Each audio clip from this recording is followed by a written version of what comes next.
So, good afternoon sa inyong lahat. Sa video ito, tatalakayin natin kung paano nga ba natin ma-isolate yung variable na time sa kinematic equation na ito. So, without further ado, tara, simulan na natin.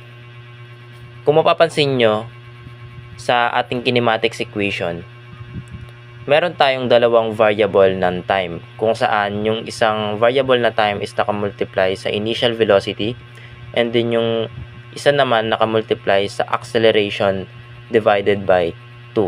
And mapapansin nyo rin dito na itong term na ito is naka-square, which means sinasabi sa atin ng equation na ito nasa form siya ng quadratic equation. So, ibig sabihin, pwede nating magamit yung quadratic formula para ma-isolate natin yung variable na time. So, anong unang steps na gagawin natin para magawa natin yon? Ang unang steps is gagawin nating quadratic form yung ating kinematics equation. So, ililipat mo lang yung change in x dito sa kabila, and then i-equal natin yan sa 0. So, ganito yung magiging itsura niya. Ang unang-una natin dapat malaman sa paggawa ng quadratic form is palaging mauuna yung term na may mataas na degree, which is itong term na to.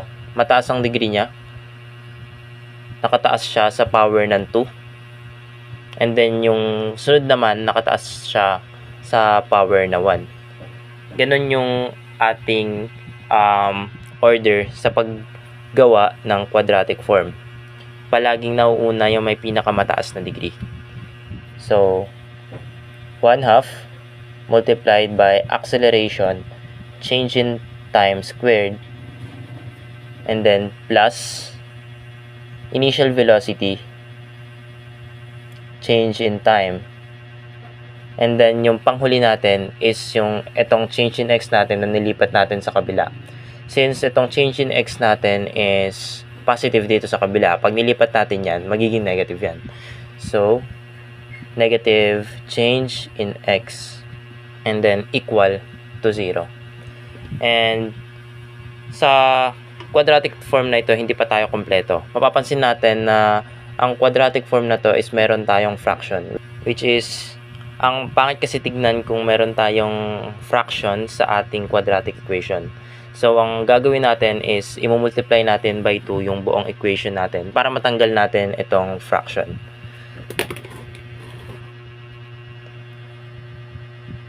Multiply natin sa 2 yung buong equation na to. So, 2 multiplied by acceleration, change in time squared. Naka-divide yan sa 2 eh. So, divided by 2 plus initial velocity, change in time, minus change in x, equal to 0. So, distribute lang natin yung 2 sa bawat term ng ating quadratic equation. So, 2 multiplied by acceleration, change in time squared. Since sa term na ito, meron tayong 2 sa ating denominator, matatanggal na yung etong 2 na to dahil meron tayong 2 dito sa ating denominator. So, 2 multiplied by a change in time squared divided by 2. Ang kakalabasan niya is a change in time squared. Natanggal kasi yung 2 dahil sa existing 2 sa ating denominator ng term na to. And then, sunod naman natin is dito sa pangalawang term natin, which is 2 multiplied by initial velocity and then change in time. So, 2 initial velocity multiplied by change in time. And then, sunod naman natin is yung pangatlong term. So, minus 2 change in x equal to 0. So, yan na. Meron na tayong quadratic form kung saan wala tayong fraction sa ating quadratic equation. So, pwede na natin gamitin yung quadratic formula na negative b. Dito natin isulat Dito natin isusulat. Sige, dito na lang. So,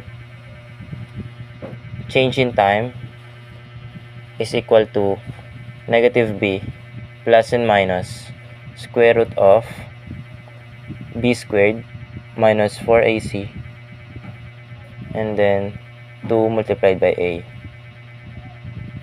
So, itong quadratic formula na to, pwede na natin siyang magamit para ma-isolate natin yung variable na time. So, ang gagawin na lang natin dyan is hahanapin na lang natin yung mga value ng bawat variable natin sa quadratic formula, which is yung a, b, and then yung c. Unang-una is yung b.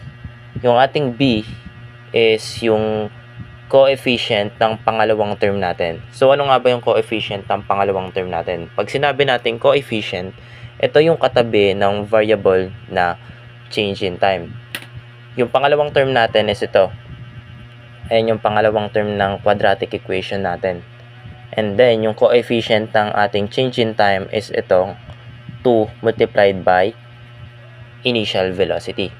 Ito yung b natin. And then, yung a naman natin is yung pang-unang term ng quadratic formula natin, which is ito. Kung mapapansin nyo na yung coefficient ng variable natin is itong a. So, lagyan natin ng parenthesis para di ka malito. Ito yung a natin. Yung a natin is acceleration. And then, yung c naman, yung coefficient. So, since yung variable natin sa panghuli, wala tayong variable na t, yung buong term na to is considered as c. So, ayan, meron na tayong mga value ng bawat variable ng quadratic formula natin. So, ang gagawin na lang natin is isasalpak natin. So, equal to negative, and then isalpak natin itong b. 2 initial velocity plus and minus square root of b squared, which is 2 initial velocity squared minus 4 multiplied by a, which is acceleration, and then c. Yung c natin is negative, so wag nyong kakalimutan yan. Negative ang c natin. So, negative 2 change in x. So, ayan. And then, sa denominator natin, 2 multiplied by a, which is acceleration. And then, simplify lang natin yung ating equation. Simplify lang natin yung equation, no? Para hindi tayo malito. Negative multiplied by 2 initial velocity is negative 2 initial velocity. And then, plus and minus square root of 2 initial velocity squared is 4 initial velocity squared. And then, multiply negative 4 multiplied by acceleration, and then simplify natin itong term na to. Negative 4 multiplied by a, and then sa ating negative 2 change in x. Dito wag kayo malito kasi itong negative 4 na to is i-multiply natin dito sa term na to. So, ang magiging kakalabasan yan, negative times negative is positive, right? So, magiging positive yung buong term na to kapag minultiply natin itong negative 4 sa ating negative 2. So, magiging negative 4 times negative 2, which is positive 8, and then multiplied by acceleration, and then change in x. Ayan. And then, yung ating denominator is wala namang pagbabago.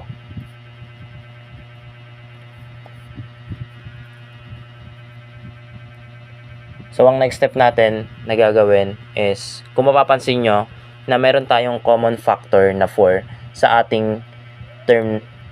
So, kung mapapansin nyo na meron tayong common factor sa expression na to. Ang common factor ng expression na to is yung 4. So, para makita nyo is, so, negative 2 multiplied by initial velocity plus and minus, and then square root of ilalabas natin yung common factor ng buong term na to, which is yung 4. Labas natin yung 4 and then parenthesis v initial squared plus 2 acceleration change in x. So, bakit naging 2? Kung i-distribute natin yung 4 sa buong term na to, ganito lang rin yung kakalabasan yan. 4 multiplied by v initial squared, ganito yung kakalabasan. And then, punta tayo sa pangalawang term, 4 multiplied by 2 acceleration change in x, magiging 8 acceleration change in x. Kaya siya naging 2. Kasi, itong buong part na to is magkaparehas lang dito. Yan. So, bakit natin ginawang ganun yung term? Dahil kapag ginawa nating kung ilalabas natin yung common factor na 4 sa buong term, pwede natin makuha yung square root ng 4 and then mailalabas natin yung result nun dito sa labas. So, para makita nyo,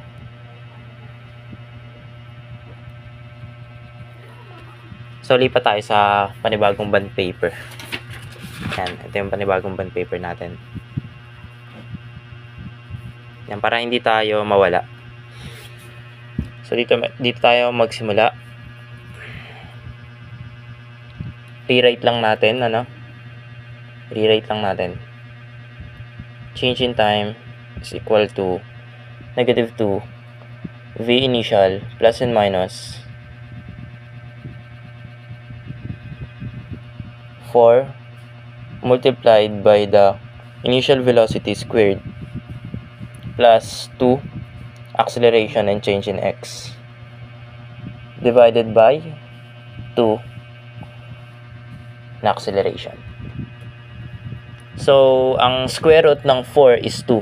So, pwede na natin malabas yung result ng square root na to sa labas ng ating term ng square root.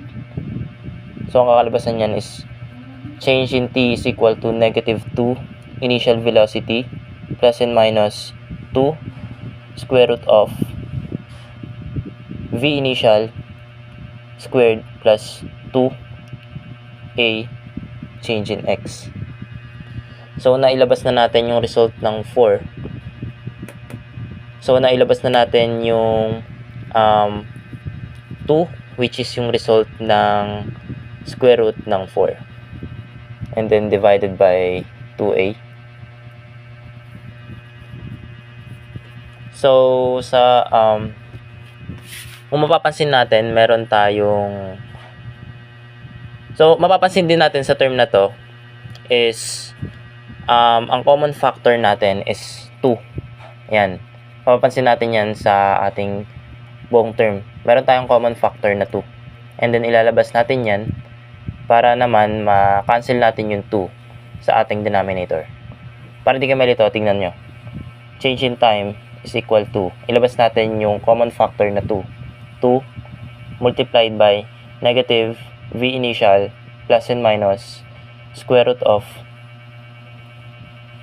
v initial squared plus 2 acceleration change in x divided by 2a.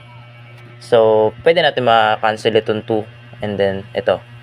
So, ang kakalabasan niyan is change in time is equal to negative v initial plus and minus square root of v initial squared plus 2 multiplied by acceleration and change in x divided by a, which is nandito na tayo sa derivation ng time mula sa original kinematics equation na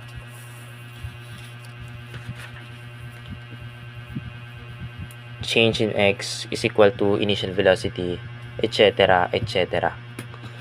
So, yun.